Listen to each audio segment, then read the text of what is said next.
আগামী ৯ জুলাই কেন্দ্রের trade union এবং গ্রামীণ সংগঠনগুলোর ডাকে সারা ভারত সাধারণ ধর্মঘট আছে। সেই সাধারণ ধর্মঘটের পশ্চিমবঙ্গের জন্য অন্যতম একটা দাবি ছিল যে ১০০ দিনের কাজকে চালু করতে হবে এবং সারা ভারতবর্ষের গরিব মানুষের ১০০ দিনের কাজটাকে ২০০ দিনের অধিকার দিতে হবে এবং প্রত্যেক দিনের এর মজুরি ৬০০ টাকা করতে হবে। সেই জন্য এই রায় এবং পশ্চিমবঙ্গে আগামী ১ আগস্ট থেকে গরিব মানুষের কাজের অধিকার চালু হোক এবং সমস্ত দুর্নীতিগ্রস্ত তৃণমূলের পঞ্চায়েতি ব্যবস্থাতে তাদের শাস্তি হোক। আলবার্ট, বিচারপতি টি.এস. শিবজ্ঞানম এবং চৈতালি দেবীর যে বেঞ্চ আজকে যে রায় দিয়েছে এবং সে রায় বিলম্বিত হলেও এই রায়কে আমরা সাধুবাদ জানাই।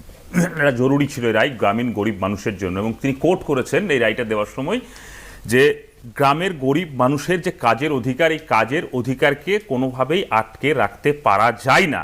দুর্নীতি যদি হয়ে থাকে তাহলে সেই দুর্নীতির ক্ষেত্রে কেন্দ্র এবং রাজ্যের সরকারের যে সিস্টেম আছে সেই সিস্টেমের মধ্যে দিয়ে তদন্ত হওয়া উচিত ছিল এবং এক্ষেত্রে দুটো সরকারই তদন্তের গাফলতি আমরা দেখেছি।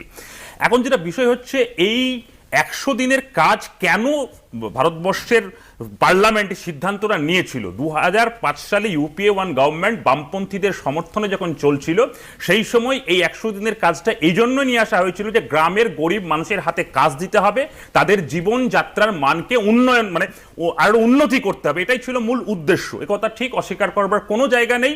এবং পশ্চিমবঙ্গের চারপাশে যদি তাকিয়ে দেখা হয়, পশ্চিমবঙ্গের অজস্র পঞ্চায়েত, প্রায় প্রতিটা পঞ্চায়েতে ১০০ দিনের কাজ নিয়ে ভুরি ভুরি কোটি কোটি টাকার দুর্নীতি হয়েছে। এবং এই দুর্নীতিকে কেন্দ্র করে আমরা বামপন্থীরা বারে বারে বলেছি দুর্নীতি হচ্ছে এবং এই দুর্নীতির জন্য যে তদন্ত করা দরকার, তার জন্য শাস্তি দেওয়া দরকার, সেই শাস্তিটা দেওয়া দরকার ছিল। কিন্তু আমরা দেখেছি কেন্দ্রের সরকার এই দুর্নীতির কথা বলে, পশ্চিমবঙ্গে দুর্নীতি হয়েছে সেই দুর্নীতির কথা বলে ১০০ দিনের গরিব মানুষের কাজের অধিকারকে তারা কেড়ে নিতে চাইছিল। এবং লাস্ট যে বাজেট যদি আমরা দেখি, যে ১০০ দিনের কাজের যে বরাদ্দ টাকা, সেই বরাদ্দ টাকাও তারা কমিয়ে এসছে। এবং আমরা বামপন্থীরা খুব স্পষ্ট ভাষায় বলেছিলাম যে কেন্দ্র এবং রাজ্য সরকার ১০০ দিনের কাজের কোথায় কোথায় দুর্নীতি হয়েছে সেই দুর্নীতিকে সামনে রেখে শ্বেতপত্র প্রকাশ করুক। কিন্তু কেন্দ্রের সরকার, বিজেপির সরকার শ্বেতপত্র প্রকাশ করতে পারবে না। তার কারণ হচ্ছে ইউপি, মধ্যপ্রদেশ, গুজরাট, এমনকি বিজেপি শাসিত কর্ণাটকেও অজস্র কোটি কোটি টাকার দুর্নীতি হয়েছে। এগুলো হচ্ছে ফ্যাক্ট এবং বাস্তবতা। এবং আপনাদের প্রত্যেকের জানা থাকবে যে আগামী ৯ জুলাই কেন্দ্রের ট্রেড ইউনিয়ন এবং গ্রামীণ সংগঠনগুলোর ডাকে সারা ভারত সাধারণ ধর্মঘট আছে।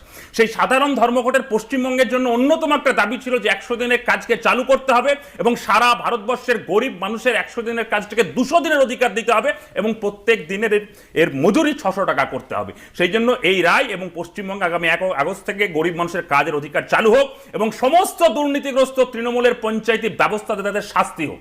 আলবার্ট, প্রশ্নটা তো এখানেই যে জয়ন্তদা যেগুলো বলছিলেন, যদি আমি তার রেশ ধরে দেখি যে যখন এই রাজ্যে নির্দিষ্টভাবে ১০০ দিনের কাজের প্রকল্প বন্ধ এতদিন ধরে এবং আজকে হাইকোর্ট নির্দেশ দিয়েছে, এতদিন পর্যন্ত ৩৪ বছর তো তোমরা ক্ষমতায় ছিলে, বিমাতৃসুলভ আচরণের অভিযোগ তো তোমাদের জমানাতেও করা হয়েছে, তাহলে এই সময় তোমাদের সুর সেভাবে দেখা যায়নি কেন? মুপিয়াদি, আমি আগের বলার সময় বলেছি যে এই গত ৩ বছর ধরে যখন ১০০ দিনের কাজ বন্ধ হয়েছে, বামপন্থীরা তারা বারবার ১০০ দিনের কাজের চালুর কথা বলেছে এবং দুর্নীতির বিরুদ্ধে তদন্ত করে শাস্তি দেওয়ার কথা বলেছে।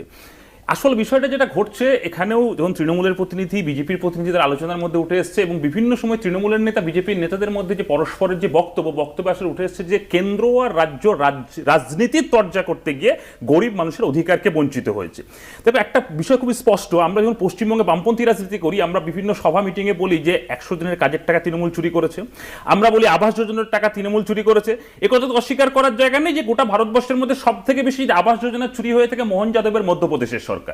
কিন্তু দুর্ভাগ্য হচ্ছে বাংলার, আজকে বাংলাকে তুলনা করতে হচ্ছে মধ্যপ্রদেশের সঙ্গে। এইটা হচ্ছে বাংলার দুর্ভাগ্যের জায়গা।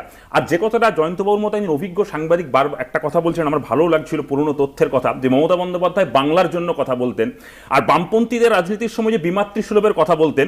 কিন্তু জয়ন্তবাবু যদি একটা কথা বলতেন তাহলে খুব ভালো লাগতো, ২০০৯ সালের আইলার সময় গোটা পশ্চিমবঙ্গের মানুষ, আমরা যারা এখানে উপস্থিত আছি প্রত্যেকের মনে থাকবে ২০০৯ সালে যখন আইলায় যখন সুন্দরবন যখন প্রায় ধ্বংস হয়ে যাচ্ছে, ঠিক সেই সময় যখন পশ্চিমবঙ্গের সরকার কেন্দ্রের মনমোহন সরকারের কাছে সাহায্যের আবেদন করছে, সেই সময় দাঁড়িয়ে মমতা বন্দ্যোপাধ্যায় বলছে যে পশ্চিমবঙ্গে সাহায্যের দরকার নেই, পশ্চিমবঙ্গে টাকা দেওয়ার প্রয়োজন নেই। এই তো হচ্ছে মমতা বন্দ্যোপাধ্যায়ের ভালোবাসা। এইটা PM to DM তাহলে এটা হচ্ছে মমতা বন্দ্যোপাধ্যায়ের বাংলার প্রতি ভালোবাসা। এই মমতা বন্দ্যোপাধ্যায়ের বাংলার প্রতি ভালোবাসা আসলে উনি 2011 সালে ক্ষমতায় এসেছেন, ক্ষমতা আসার পরে এই কথাগুলো বলছেন, কিন্তু আমরা বামপন্থীরা বলছি যে 2009 সালে মমতা বন্দ্যোপাধ্যায় ক্ষমতায় নেই বলে, পশ্চিমবঙ্গে টাকার বিরোধিতা করেছিলেন বলে আমরা আজকে 2024-25 সালে দাঁড়িয়ে ক্ষমতায় না আমি থাকলেও পার্থদার কাছে আসি। বাংলার যে স্বার্থের পক্ষে থাকবো, মমতার দুর্নীতির বিরুদ্ধেও কথা বলবো।